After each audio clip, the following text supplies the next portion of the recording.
Good morning. We are extremely pleased that you are here. You are extremely pleased that you are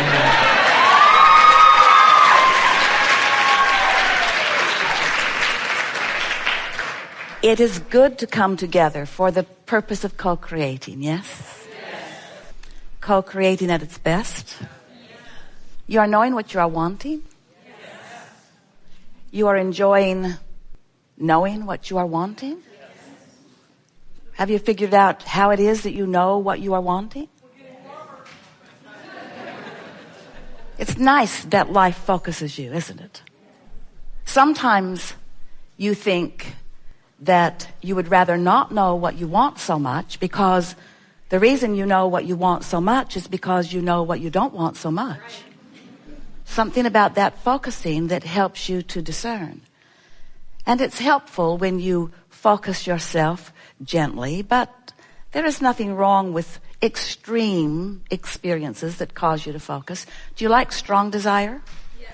Do you enjoy strong, not yet manifested desires? Not so much. That's interesting, isn't it? And yet, if you knew what we know, and at some level you do, if you knew that if a desire exists, it can be manifested, then wouldn't the promise of that manifested desire make it worth the unfulfilled yet desire if you really knew? Yes. So what's the holdup? How is it that you don't really know?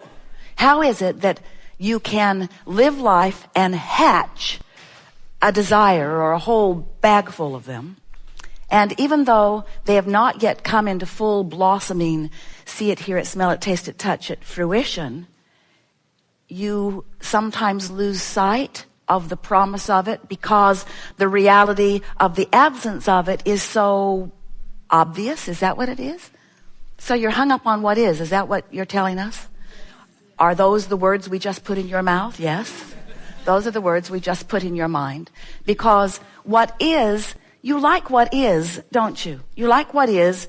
Why do you like what is so much? What is it about this manifested moment that is so intoxicatingly important to you? What is it about what is? Well, it's because you can decipher it so fully. All of your physical senses are observing it. So you're seeing it and hearing it and smelling it and tasting it and touching it. And you say, this is reality. And we say, it is. It is reality. It is a manifestation point. Because as you're being in your now, everything that you are perceiving through all of your senses, and let's talk about the sense that you hardly ever talk about, that is the most important sense of all, and that is your emotional sense, how you feel in the moment, what you're seeing, what you're hearing, what you're smelling, what you're tasting, what you're touching, but what you're feeling in the moment. That's your manifestation point, isn't it?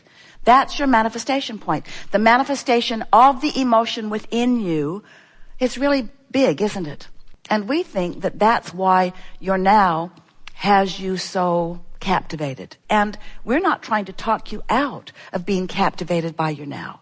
We're just trying to talk you into using your ability to focus so that as you are observing your now, you can hold yourself in alignment, or at least not so far out of alignment with the things that you have asked for that are already vibrationally gathered, that you have not yet come to the place of being able to translate in the fullness of your physical senses to the point that you call it reality or manifested. So we think what we're really talking about here today, are you with us so far? Mostly? Yeah, mostly you are. We think that what we're talking about is what manifestation really is. What is manifestation?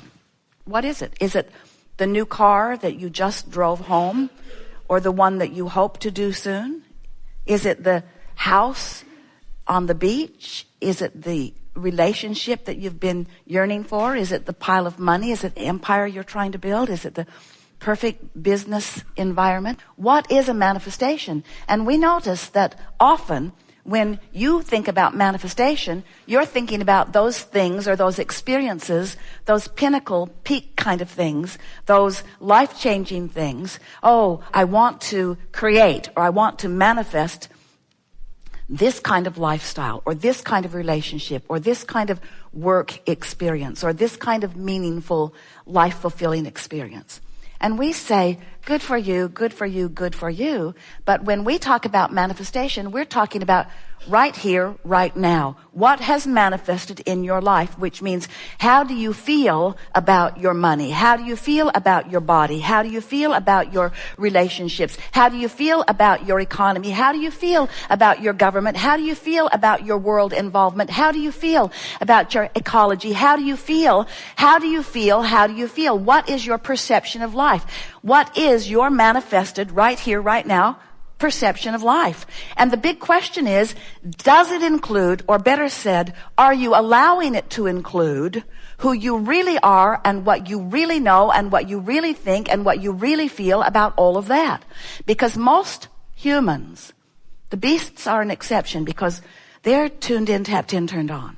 They are, you call it instinctually, they are instinctually focused, which means broad view, always focusing through them.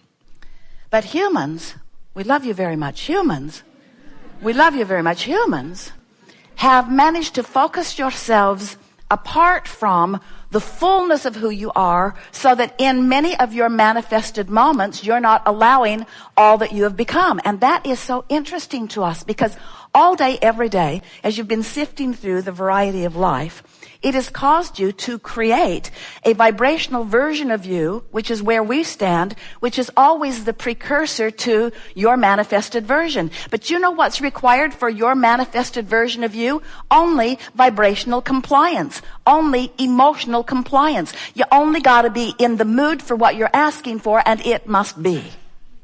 That's all it is. Your attitude, your mood must line up with what you want. And if you're so hung up on reality, and if you're letting reality, which sometimes includes the absence of the new car, the new lover, the old lover, the good body, or whatever it is you're reaching for, if you're facing reality and noticing the absence of something wanted, and that absence is now dictating your mood, your manifested attitude, your manifested worldview, your manifested personal view. If your view is dictated to you or influenced to you, and you are in that vibration, which equals the mood or the emotion, you are depriving yourself of that full view. All that means is you've pinched yourself off from something that really is, and you can't see it yet. But here's the thing.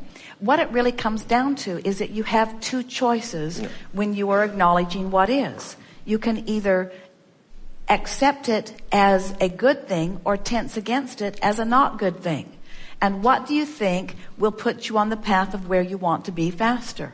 In other words, is there really a choice? And when you couple that with the knowledge that what is doesn't mean diddly squat, that what is the bouncing off place for more, that what is the beginning of the journey, and you get your windshield out of the floorboards and out there looking where you're going, and you begin accepting the manifestation as the emotion that you're feeling, not as the reality of the manifestation of something that you're looking for, then you begin feeling good now. You see, when you interact with the medical community, one of the things that they do avidly and deliberately that is unproductive and unhelpful is that they scrutinize what is to such a degree that they hold everyone in a sort of state of limbo while they continue to point out what is. It is surprising that anyone survives the medical community. Right. Because attention to what is so dominant. They want to scientifically acknowledge what is. And so if you will just use the analogy of the windshield on the floorboards and laugh about it and not tense against what is and not tense against those who are all wrapped up in what is and go general in the attitude, and we know that you know how to do this, that all things are possible and that once you've decided that you want something, it is certainly achievable, and that you don't need anything to happen this red hot minute because you have plenty of time. And this is the thing, this is what this job search really reveals in a really poignant way, is that there is pleasure to be had wherever you are, once you decide that that is your mindset. And there's something really off about waiting for the perfect circumstances before I allow myself pleasure. That is backwards of everything we teach. And everything that we teach is, I will find pleasure because I simply desire it, and everything else will be spawned from that. That's the work. In other words, put it into the vortex conversation. Almost everyone says, give me something good to observe and I'll feel good in response. And we say, that's all fine and good if you've got that kind of role going. But how about feeling good anyway, adjusting your vibration to be a cooperative component to what is good, and then watching the manifestation that ensues from that. That's truly what deliberate creation is. And everything else is regurgitation. Most people are creating in a way that we call regurgitation. They observe and they have a vibrational response to what they're observing. And they observe and they have a vibrational response to what they're observing. Yeah. And fortunately, because there are as many nice things happening around them as there are not nice things, most people keep a pretty decent balance going on. But when you reach a place where you don't need the balance to observe, but instead you decide that you have the power to direct your thoughts because you are on a journey for an emotional manifestation, and you have the ability to achieve an emotional manifestation right here, right now, because you know how to go less specific, less specific, less specific, less specific, general, general, general, general. It was all negative, but it got better, and now you're moving into generally positive. You have the ability to move your vibration into a rockin' and rollin', good feeling vibrational place. You can achieve a manifestation of an emotional shift right here, right now, on any subject in the world if you decide that you want it enough. And there's nothing like something that you don't want that helps you to make that decision. And once you get hold of that, then they will begin writing medical journals around all kinds of people who are doing all kinds of seemingly impossible things. The world is ready to understand that it has a vibrational basis.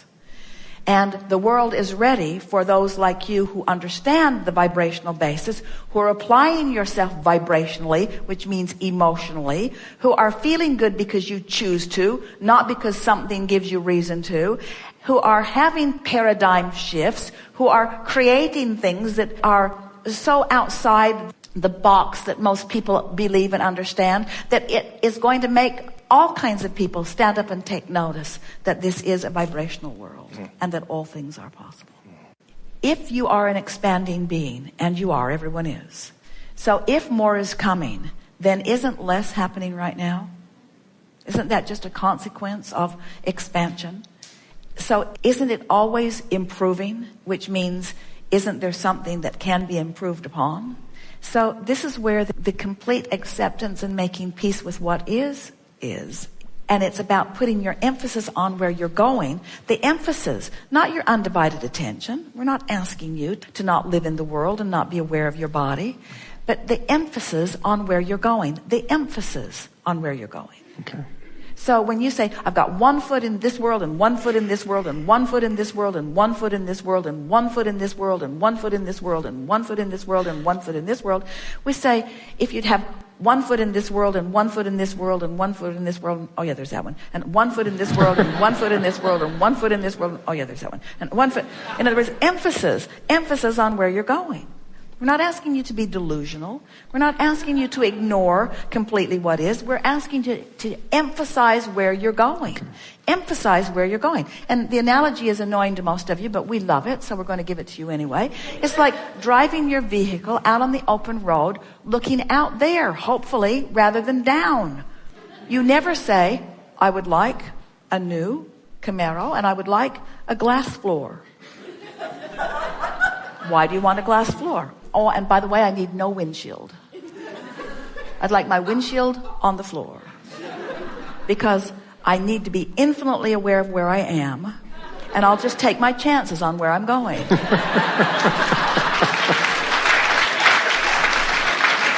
Which is exactly the way a lot of people live. They are so infinitely aware of where they are that they're just taking their chances on where they're going because they're not looking where they're going. They're not feeling their way, you see.